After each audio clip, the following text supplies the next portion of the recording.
पुरैनी पाता पर सुतली गौरा देई सपना देखेली अजगुत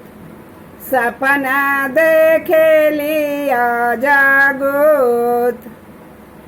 मेला हूँ टोला हो मेला परोसा हो सपना के करना विचार सपना के करना विचार मोरंगा दे से बाजन एक बाजेला के कर हो खेला बिया के कर हो खेला बिया चली अइले टोलावा हो अइले परोसावा हो आई गइले गौआ के लोग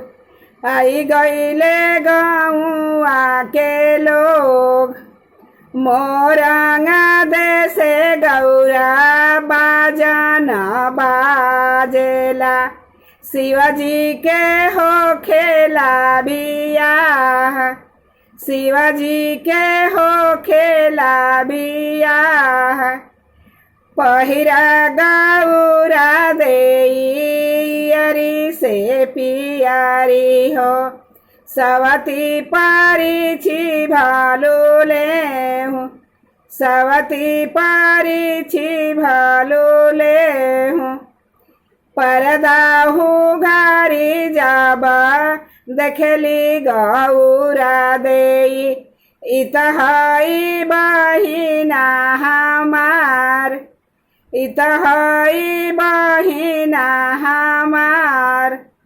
सवती जे रही थी परिछि हम लेती हो बहिना परी चलो न जास बहिना परी चलो न जास चार भुवना बहिना बर नाही मिलले हो मोर पीठी दरलू अंगार मोर पीठी दरेलू अंगार जब तू कैलू बहिना शिव से बिया हवा हो हमारो बचन ले हूँ मान हमारो बचन ले हूँ मान सारी पाईठी बहिना गोबर कढ़िया हो लड़िका खेलाई हमार लड़िका खेलाई हमार राम रसोईया बहिना कई तू लिया हो